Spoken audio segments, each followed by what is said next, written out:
Kaalspruit has a particular problem in that it seems to be one of the primary causes of pollution in the lower sections of the Hennops River system.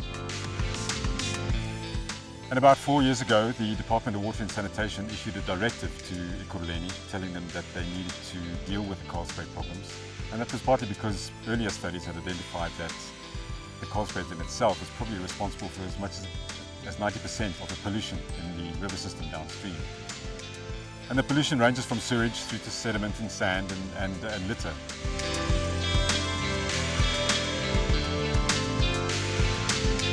We need to have a fairly good idea about what flow rate has to go through the constructed wetland.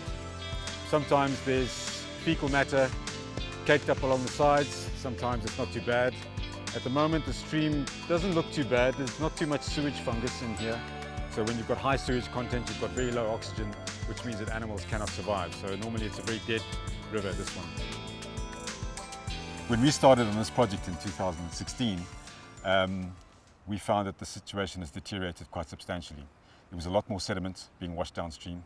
The pollution levels had risen, the sewage levels had risen remarkably. And we're now at the situation where the quality of the water in the river is equivalent to a mild strength sewage. So this is the kind of sewage that you would expect to see in a pipe going into a sewage treatment plant. It's purely the fact that our stormwater systems and our sewage systems upstream are failing. So the Kaalspruit drains an area of about 100 square kilometers. It includes areas such as Tembisa, and this is one of the areas in Gauteng where we've had rapid population growth, and as such that's changed the land use of the catchment. So the hydrological function of the river has changed over time, and that's what we see now is a highly eroded river system, high levels of sewage, and also large volumes of solid waste, plastics, materials, etc. that get washed into the river system as time goes on.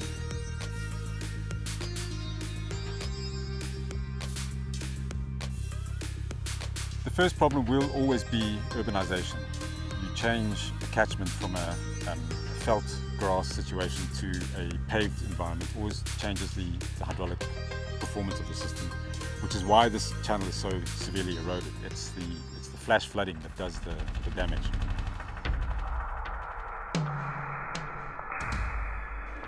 So you can see the recent collapse of the bank there. This bank is cut back substantially in the time that we've been doing the project. Possibly a good 4 or 5 meters, if not more. But you've got the signs there of collapse at least 2 locations. For the next flood, that collapse will move on downstream, and then there'll be more undercutting and more collapse as time goes on. You can see at the top as well where the farmers come right up close to the top of the bank, so it's quite dangerous for them. I mean, they're going to fall 8 to 9 meters there, and that's it's not going to be a happy landing. And then you've got the sand miners, people who come to the riverbanks and they dig for sand, and that causes more disturbance to the riverbanks, which leads to more erosion and more instability. So you see collapsing riverbanks again thereafter. And that happens all the way up in the catchment. And we're not going to stop that in the short term. They don't know they're doing anything illegal. They're just utilizing an opportunity where it presents itself. The same will apply to the sewer miners. These guys who climb into the sewers, they block them, then they climb in and they harvest jewelry and coins and things like that from the system. And then they don't unblock it when they leave. I mean, it's a very dangerous exercise. And it's one thing just to come and unblock it, but you know it's going to happen again. There's been talk about giving these guys other jobs, but somebody else is going to come in and utilize the opportunity. So then there really needs to be a change, and that change is only going to come with time. This project is not about dealing with the failure upstream, it's about dealing with what's coming from upstream and come up with a solution whereby we can mitigate as much as possible. So we have an area of about 50 hectares available to us within municipal ownership. We are looking at basically stabilizing the river channel to make sure that sediment lost as a result of eroding riverbanks is stopped. We then have to have a component of the scheme that deals with the sewage load, and for that we're looking at a constructed wetland system, which, if you imagine a rice paddy system whereby you've got stages of the rice paddy on different levels, and the water cascades from one stage to the next and to the next, and each of those rice paddy areas are planted with things like reeds and wetland plants that will enable the treatment process of the sewage in the system. And then we're going to have to build litter traps, which are going to catch as much of the litter as we possibly can in the system. So they are, in themselves, substantially large features of the scheme, and we're going to try to fit that within the available footprint of the site. We have other constraints. We have services that are crossing through the area that we have to either avoid or move, and we're going to try to avoid as much of them as possible rather than move them. We have land uses in the system such as the subsistence farmers that have moved into the floodplain. They have a very active farming program here whereby they're planting early in the rain season and they've got crops standing here all the way through to June, July. They wait for the maize to dry before they actually take it away. And then we've got land development taking place. The residential areas next to us here are Clayville, various extensions of Clayville. It's quite a wealthy middle-income area. They are aware of the problem. They are aware of the conditions in the river, and so they are supportive but also cautious about how this is going to affect them in the longer term.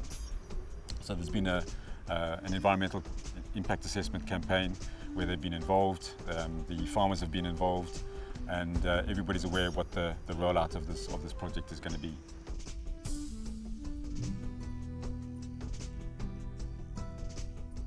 So we have to separate storm flow from the dry weather flow. What you see is that the normal dry weather conditions, when there's been no rainfall, the river conditions are fairly low, and that's when you have your highest levels of concentration of pollutants. So we separate that out by a flood channel, and we take the storm flow into the flood channel, which is going to go down the center of the scheme, and the dry weather flow is then directed through the constructed wetland.